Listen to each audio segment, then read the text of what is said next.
तुम आत्मज्ञान प्राप्त करोगे पार्थ, स्वयं को मुझसे जुड़ा ही पाओगे।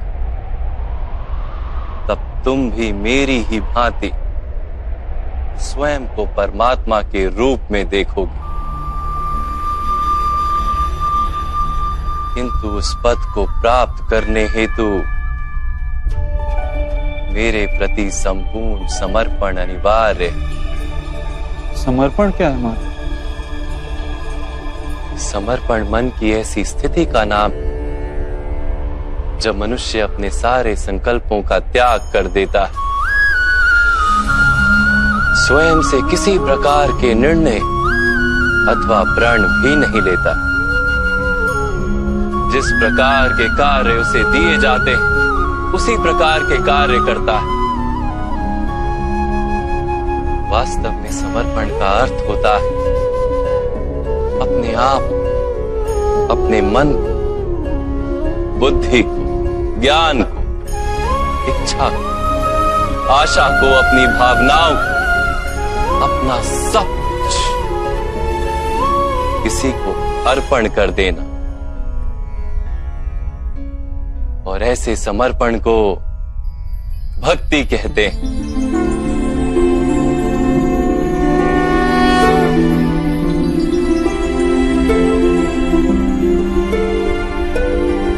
पत्नी का समर्पण पति की ओर, एक योद्धा का समर्पण सेनापति की ओर, एक शिष्य के हृदय में गुरु भक्ति होती है। क्या ये सारी भक्तियां एक समान? क्या सबको ईश्वर की प्राप्ति होती है? नहीं पार्थ, मनुष्य जिसके प्रति समर्पित होता है उसी के रूप में ढलने लगता है। उसके मन में कोई संदेह, कोई प्रश्न जन्म नहीं लेता। किसी दुष्ट के प्रति समर्पण उस मनुष्य के कार्यों को दूषित कर देता है। अंगराज कर्ण ने धर्म को जानते हुए भी द्यूत सभा में पांचाली को अपशब्द कहे थे। जो 5-5 पुरुषों के साथ संबंध रखती है, वैश्या होती है ऐसी स्त्रियां, वैश्या होती है ऐसी स्त्रियां। उसका कारण था अंगराज का भ्राता दुर्योधन के प्रति समर्पण।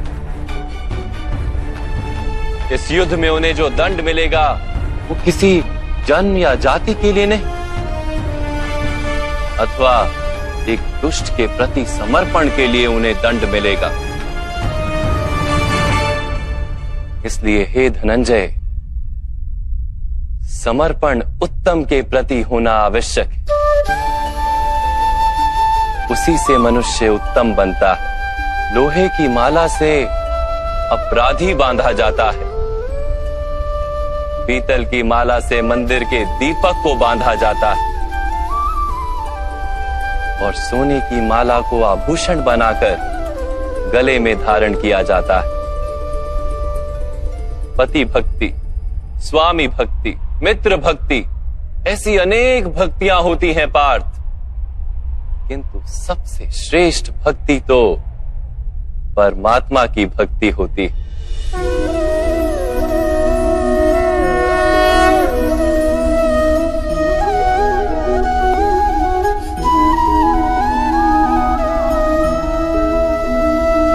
किंतु परमात्मा की भक्ति का सांख्य अथवा कर्म योग से क्या संबंध है?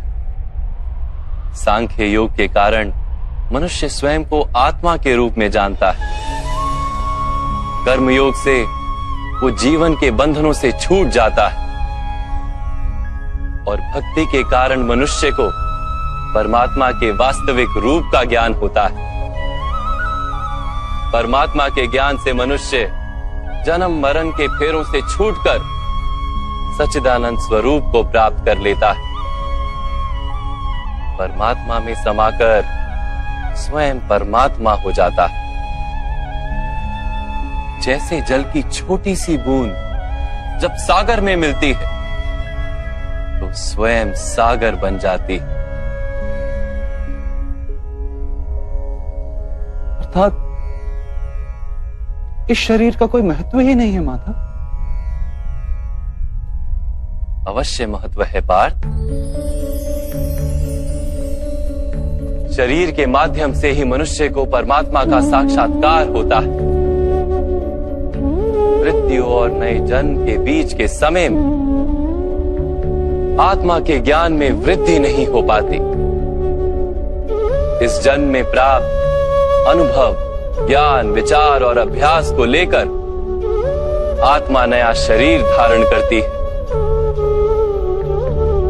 आत्मा की प्रगति और अधोगति शरीर में रहकर ही संभव है।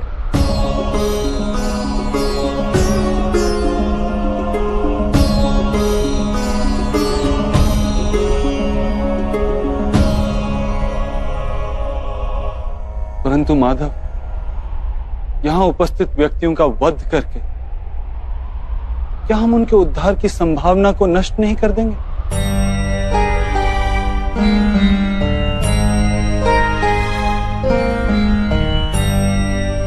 तुम्हारे शत्रु धर्म की मर्यादा को तोड़ चुके हैं पार्थ। अधर्म ही उनका स्वभाव बन गया है। उनका उद्धार अब असंभव है।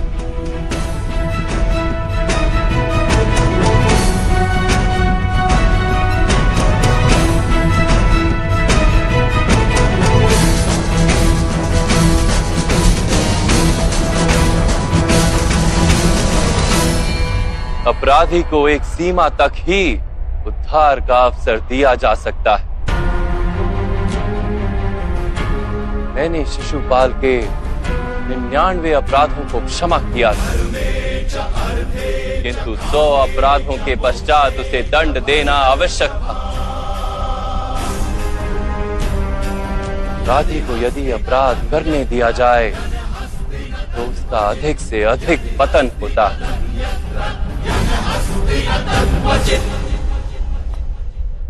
उसे अधर्म से रोकने में ही करुणा है धनंजय। ये आत्माएं मरेंगी नहीं। अधर्म से दूषित शरीर का त्याग करके नया शरीर धारण करेंगी और उस शरीर में उनकी प्रगति की संभावना अधिक होगी। इस विचार से यदि तुम युद्ध करोगे तो वो उचित है। मनुष्य का शरीर उसकी संपत्ति भी है और मर्यादा भी। धर्म के मार्ग पर प्रवास करने वाला मनुष्य अपने शरीर को शुद्ध करता है और उसके माध्यम से आत्मा का साक्षात्कार करता है। इसी को क्षेत्र क्षेत्रज्ञ संबंध कहा गया है। मैं इसका तात्पर्य नहीं जान पाया माधव। जब मनुष्य ये जान लेता है कि उसका शरीर एक भूमि का टुकड़ा है, अर्थात क्षेत्र है, और वो उस शरीर में रहने वाला, उस शरीर को समझने वाला अर्थात क्षेत्रज्ञ है, तब वो शरीर के माध्यम से अपनी प्रगति साध पाता है। आत्मा शरीर में रहकर 3 गुणों का समतोलन करती है। तमस को घटाकर सत्व को बढ़ाने का उपाय करती है और ईश्वर की भक्ति करके परमात्मा के साथ एक हो जाती है। भक्ति कैसे की जाती है माधव? क्या समर्पण ही भक्ति नहीं? नहीं पार्थ, समर्पण तो भक्ति का प्रथम चरण है। वास्तव में भक्ति किसी कार्य का नाम नहीं, वो तो केवल मनस्थिति का नाम है।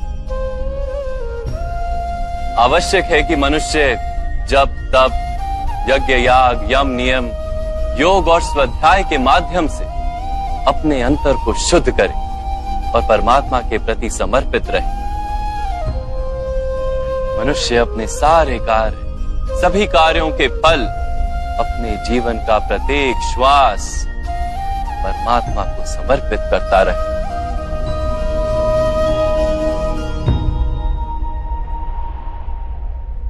यदि भक्ति केवल मन की स्थिति तो जब तब आदि का क्या महत्व है माधव? जैसे आज धोया हुआ पात्र कल पुनः मैला हो जाता है, वैसे ही मनुष्य का मन बार बार परमात्मा से विमुख हो जाता है। इसीलिए आवश्यक है कि जब तप और स्वाध्याय आदि के माध्यम से स्वयं को निरंतर ये स्मरण दिलाता रहे कि उसका जीवन परमात्मा के प्रति समर्पित है। किस तट पर डुबकी लगाई जाए इसका महत्व नहीं, महत्व है डुबकी लगाने का। भक्ति योग का एक ही सार है पार्थ कि मनुष्य परमात्मा को अपना जीवन अर्पण करके परमात्मा की भक्ति करता रहे और सत्व गुण से युक्त संपत्ति को संभाल कर रखे। सत्व गुणी संपत्ति किसे कहा जाता है माधव? अहिंसा सत्यम क्रोध त्याग शांति ही पेशुनम दया भूतेष्व लोलुप्त्वम मार्दवम वीर चापलम तेज क्षमा धृति शोचम द्रोहो नातिमानिता भवन्ति संपदम देवी अभिजातस्य भारत। बिना कारण तथा स्वार्थ के हेतु हिंसा करना अधर्म है पार्थ। वास्तव में अहिंसा ही परम धर्म है और उसके साथ सत्य, क्रोध ना करना, त्याग, मन की शांति, निंदा ना करना, दया भाव, सुख के प्रति आकर्षित ना होना, बिना कारण कोई कार्य ना करना, तेज, क्षमा, धैर्य, शरीर की शुद्धता, धर्म का द्रोह ना करना तथा अहंकार ना करना, इतने गुणों को सत्व गुणी संपत्ति या दैवी संपत्ति कहा जाता है। इसी से मनुष्य परमात्मा की अर्थात मेरी भक्ति कर पाता है, जीवन के कर्तव्यों का वहन करता है, धर्म की स्थापना करता है और कर्म के फल की आशा का त्याग करके जीता है। उसे मैं निस्संदेह इस जन्म में संतोष देता और मृत्यु के पश्चात अपने ही अंतर में स्थान देता हूं।